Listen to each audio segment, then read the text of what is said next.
ଏଇଟା ଶିବ ବନଉଛି। ଶିବ ବନଉଛ ଆସ ମାମା। ଶିବଙ୍କର ଇଏ କ'ଣ ଜଟ? କୋଉଥିରେ ବନଉଛ ଏଇଟା? ଏଇଟା ଟ୍ୟାସଲରେ ବନଉଛି। ଟ୍ୟାସଲରେ ଚୁଟି କରାହେଉଛି? ଓହୋ। ଆଉ ଏଇଗୁଡ଼ା ସବୁ ପେପର? ଏଗୁଡ଼ା ସବୁ ପେପର। ଆଉ ତମର ସାପ କୁଆଡ଼େ ଗଲେ ଶିବଙ୍କର? ସାପ ଥୋଇଛି। ଦେଖିଲେ ଟିକେ ତମ ସାପ ଟିକେ ଦେଖା।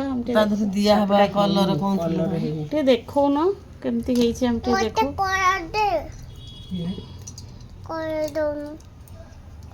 ଆଉ ସାପ ବଢ଼ିଆ ହେଇଛି। ହଉ ସମ୍ପୂର୍ଣ୍ଣ ଭାବେ କମ୍ପ୍ଲିଟ୍ ହେଲା ପରେ ଦେଖିବା କେମିତି ଦେଖାଯାଉଛି ନା ଗୁଗୁ। ଠିକ୍ ଅଛି। ଫାଇନାଲି ଶିବ ଠାକୁର କମ୍ପ୍ଲିଟ୍ ହେଇଯାଇଛନ୍ତି।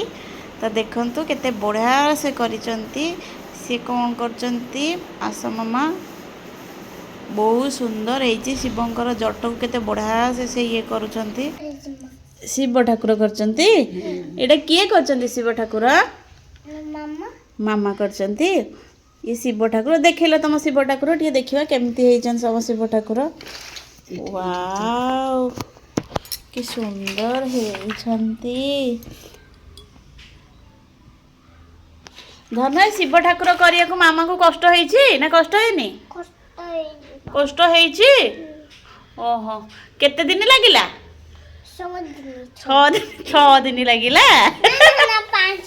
5 ଦିନ ଲାଗିଲା। ହଉ ତମ ଶିବ ଠାକୁରଙ୍କୁ ଆଉ ଟିକେ ଦେଖେଇଦେଲ ଆମକୁ, ଆମେ ଦେଖିଦବା। ଟିକେ ଧର।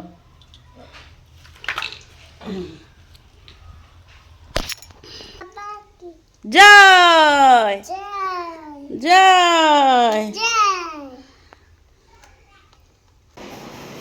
ଦେଖନ୍ତୁ କେତେ ଅତି ଆଦରର ସହିତ ଅତି ଯତ୍ନର ସହିତ ଠାକୁର ବନେଇଛନ୍ତି। କେତେ ବଢ଼ିଆ ସେ ବନେଇଛନ୍ତି। ଯେମିତି ଲାଗୁଛି କି ପୁରା ସ୍ୱୟଂ ଶିବ ମୂର୍ତ୍ତି ହିଁ ବସିଛି। ଯେମିତି ଚୁଟିଟା ଦେଖିଲେ ପୁରା ରିଅଲ୍ ନ୍ୟାଚୁରାଲ୍ ପରିକା ହିଁ ଲାଗୁଛି।